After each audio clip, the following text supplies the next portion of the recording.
Harut Marut کا قصہ۔ حضرت ادریس علیہ السلام کے زمانے میں انسان بہت بد عمل ہو گئے تھے۔ فرشتوں نے بارگاہ الہی میں عرض کیا کہ مولا، انسان بہت بدکار ہے اور یہ خلافت کے لائق نہیں ہے، انہیں معزول کر دیا جائے، یا کم از کم خلیفہ یہ رہیں اور وزیر ہم، تاکہ ہم ان کے بگڑے کام سنبھال لیں۔ رب تعالیٰ کا ارشاد ہوا کہ اس کو غصہ اور شہوت دیا گیا ہے جس سے زیادہ گناہ کرتا ہے، اگر یہ چیزیں تم کو ملیں تو تم بھی گناہ کرنے لگو۔ فرشتے بولے کہ مولا کریم، ہم تو گناہ کے پاس بھی نہ جائیں گے، خواہ کتنا ہی غصہ اور شہوت ہو۔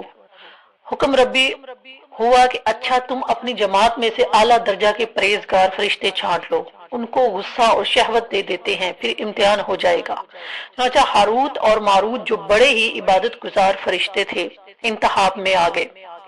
حق تعالیٰ نے ان کو یہ چیزیں یعنی غصہ اور شہوت دے کر شہر بابل میں اتار دیا اور فرمایا کہ تم قاضی بن کر لوگوں کا فیصلہ کیا کرو، اور روزانہ اسم اعظم کے ذریعے شام کو آسمان پر آ جایا کرو۔ یہ دونوں ایک مہینہ تک ایسے ہی آتے جاتے رہے۔ اتنے عرصہ میں ان کے عدل و انصاف کا عام چرچا ہو گیا اور بہت مقدمے ان کے پاس آنے لگے۔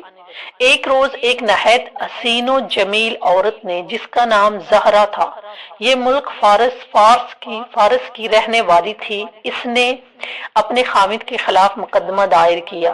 یہ دونوں اسے دیکھتے ہی عاشق زار ہو گئے اور اس سے برے کام کی خواہش کی۔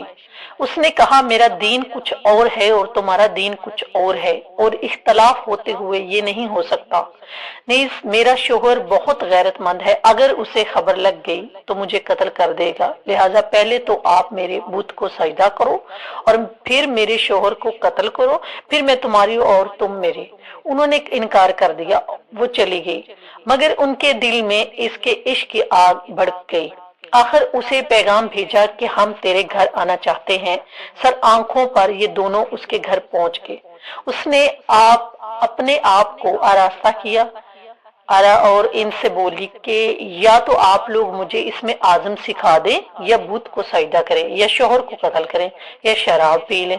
انہوں نے سوچا کہ اس میں اعظم اسرار الہی ہے، اس کو ظاہر کرنا بہت ظلم ہے، بت پرستی کرنا شرک ہے اور قتل حق العباد ہے، لاؤ شراب پی لیں۔ چنانچہ شراب پی لی۔ جب شراب پی کر مست ہو گئے، زہرا نے ان سے بت کو سجدہ بھی کروا لیا، اپنے شوہر کو قتل بھی اور اسم اعظم بھی پوچھ لیا۔ زہرا تو اسم اعظم پڑھ کر صورت بدل کر آسمان پر پہنچ گئی۔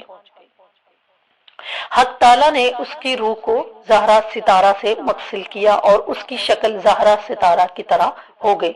جب ان کا نشہ اترا تو یہ اسم اعظم بھول چکے تھے اور اپنے کیے پر نادم و شرمندہ تھے۔ حق تعالیٰ نے فرشتوں سے فرمایا کہ انسان میری تجلی سے دور رہتا ہے۔ یہ دونوں شام کو حاضر بارگاہ ہوتے تھے، پھر بھی شہوت سے مغلوب ہو کر سب کچھ کر بیٹھے۔ اگر انسان سے گناہ سرزد ہوں تو کیا تعجب ہے؟ تمام فرشتوں نے اپنی خطا کا اقرار کیا اور زمین والوں پر بجائے لعن طعن کرنے کے ان کے لیے دعائے مغفرت کرنے لگے۔ قرآن فرماتا ہے، اس کا ترجمہ ہے، پھر یہ دونوں حضرت ادریس علیہ السلام کی بارگاہ میں حاضر ہوئے اور شفاعت کے طالب ہوئے۔ آپ نے ان کے حق میں دعائے مغفرت کی۔ بہت روز کے بعد حکم الہی آیا کہ ان کو اختیار دیا جائے کہ یہ یا تو دنیاوی عذاب قبول کر لے یا آخرت کا۔ حضرت ادریس علیہ السلام نے انہیں حکم الہی پہنچایا۔ انہوں نے عرض کیا کہ یا نبی اللہ، دنیا کا عذاب فانی اور آخرت کا عذاب ابدالآباد تک باقی رہے گا، ہم کو دنیاوی عذاب منظور ہے۔ چنانچہ حق تعالیٰ نے فرشتوں کو حکم دیا کہ ان دونوں کو لوہے کی زنجیروں میں جکڑ کر بابل کے کنویں میں اوندا لٹکا دیں۔ اس کنویں میں آگ بھڑک رہی ہے اور یہ لٹکے ہوئے ہیں۔ فرشتے باری باری سے ہر وقت ان کو کوڑے مارتے ہیں، سخت پیاس سے ان کی زبانیں باہر لٹکی ہوئی ہیں۔ یہ عذاب قیامت تک ایسا ہی شدید رہنے والا ہے۔